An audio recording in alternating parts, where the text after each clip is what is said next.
DC Multiverse! Well, here's one. If I'm being completely honest, I wasn't entirely sure I was going to be able to review for you folks. It's the gold label Batman Year 2 action figure from McFarlane Toys. Now, two versions of this bad boy went up for pre-order at Target a while back. The regular gold label version, and also a limited run Todd McFarlane autographed trading card edition. Being that I hail from the great country of Canada, I was unfortunately unable to pre-order this guy. But guess what? I managed to snag this guy from the Australian collectibles online shop Pop Culture.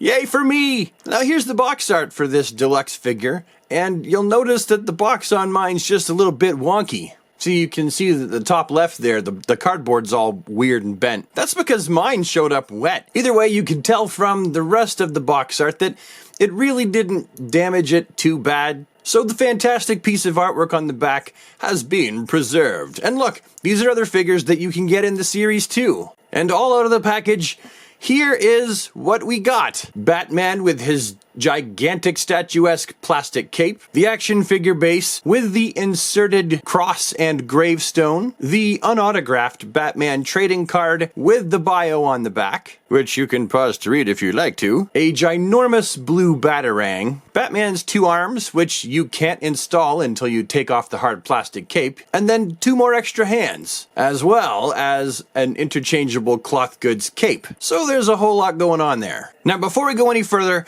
I want to take a quick look at the action figure base. So let's just pop Batman off of the base and have a look at it. So the cross that came separately with the action figure base actually fits into a slot right there. You just take it and you squish it, you plunk it, you mash it, and then there you go, boom, it fits in the base. I like the nice detail of the different names. On the base here, you got all the different imagery that looks like busted up tombstones, a piece of what looks like a cobblestone walkway, and then what looks like another chunk of a fallen stone angel with some more gravestones. And while these are incredibly simple, they're also really effective. I just really like these action figure bases that Todd keeps pumping out. Now you might be wondering what this little hole is right here, because I didn't mention it yet. Well, that's because Batman also comes with this here doohickey. Here, let me pull it out for you. This piece here, or rather, I should say,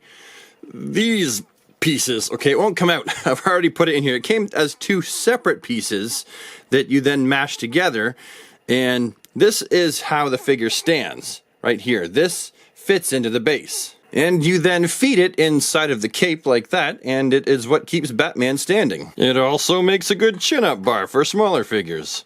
Now I'm just going to go ahead here for a second and pop off Batman's head and then pull him out of the inside of this so we can get a better look at just the cape itself.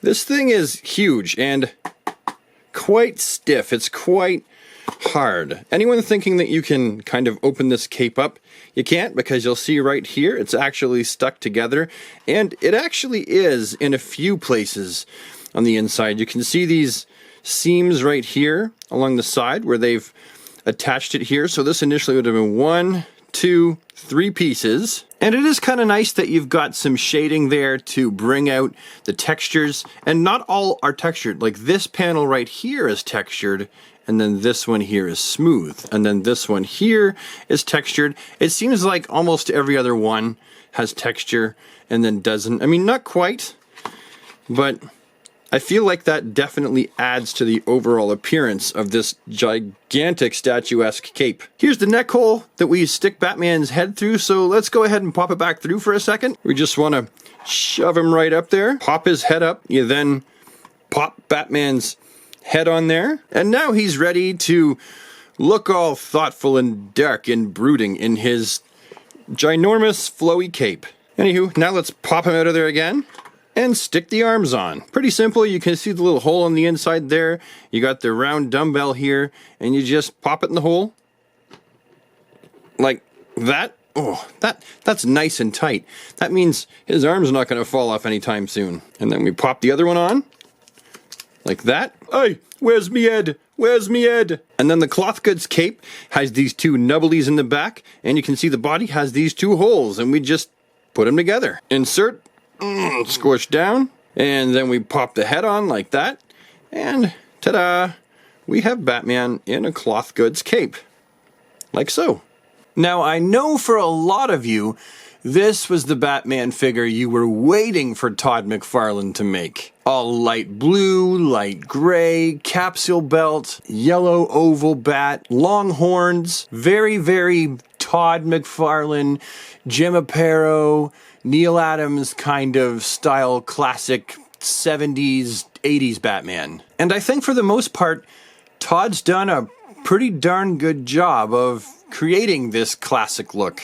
Primarily, we know that this is really supposed to be a come-to-life image of one of Todd's most iconic pieces of Batman artwork, but no doubt there'll be a lot of people who will just see this fantastic Batman figure as just their classic Batman. I, for one, think that this is a fantastic Batman figure. For one, you get so much cloth goods cape. Honestly, you get so much cape. And the cape is a nice fabric. I like this. It's kind of soft, but definitely will wrinkle up enough like a cape should. I like that very much. The neck portion down here, attaching to a cape, is always very challenging when you kind of want that classic cape over the shoulders look. Like, essentially, I feel like this is basically what, you know, Todd was going for with this whole plastic wrinkled piece around the back like that. And his briefs utility belt area look really swell as well. I like this. No capsules on the back, obviously. The scallops on this Batman's gauntlets are really cool and long and opposing looking. I will say, in my opinion, it's a bit of a strange decision not to use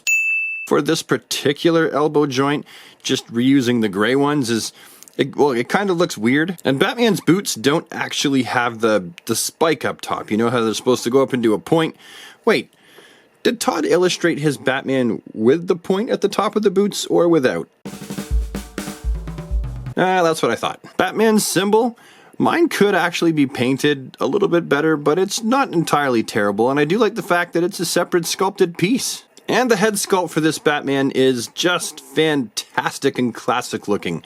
I like this very much. I'm pretty much satisfied with the paint apps on this one. I'm not thinking that they look too messy, and it really just does have that classic look that I think a lot of us were hoping for. If you were to look hard enough, you would notice that this Batman shares a lot of the same body parts as the Batman 3 Jokers figure. The midriff and torso, as well as the bat symbol. Looks like the biceps and the shoulders, and I think also his legs all the way down.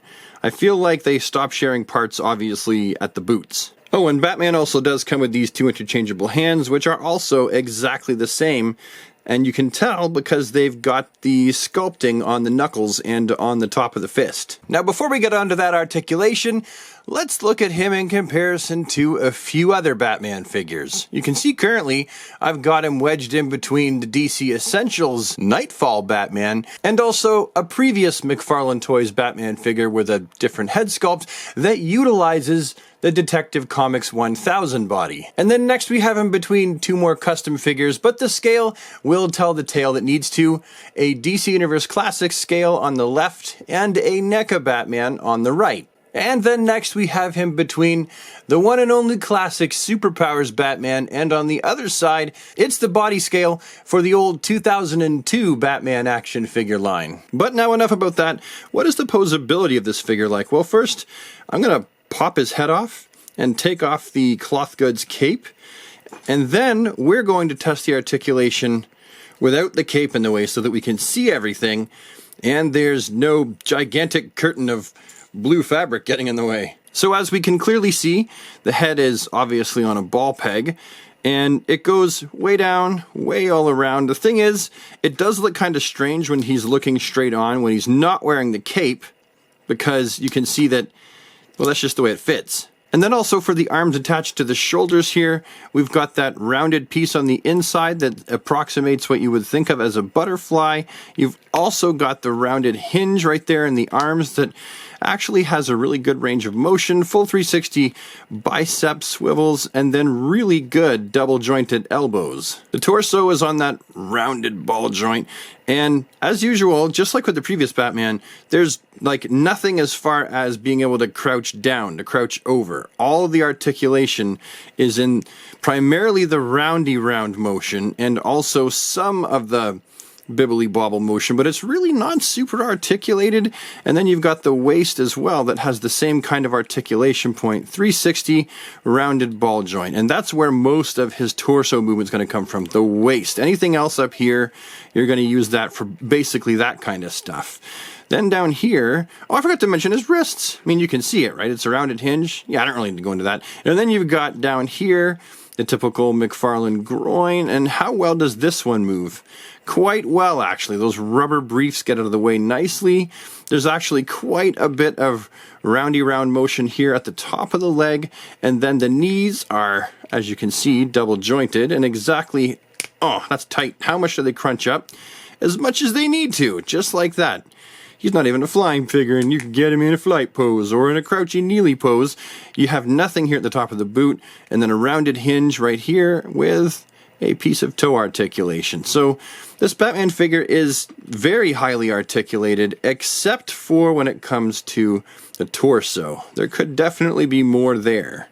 And really, I would have rather this figure actually had a neck with the head attached on a ball joint rather than having this whole thing. I don't understand why Todd does that sometimes. That was also a design choice with these two Batman figures. So now what do I think about this Batman figure overall? Was it a worthwhile purchase for me? Am I satisfied that I bought it? Or do I just think that I paid way too much money to have something shipped all the way from Australia to my door in Canada, and I really just could have left it where it was? Well, honestly, I really like this Batman figure. It's probably one of my favorites, even with the flaws. It looks really great.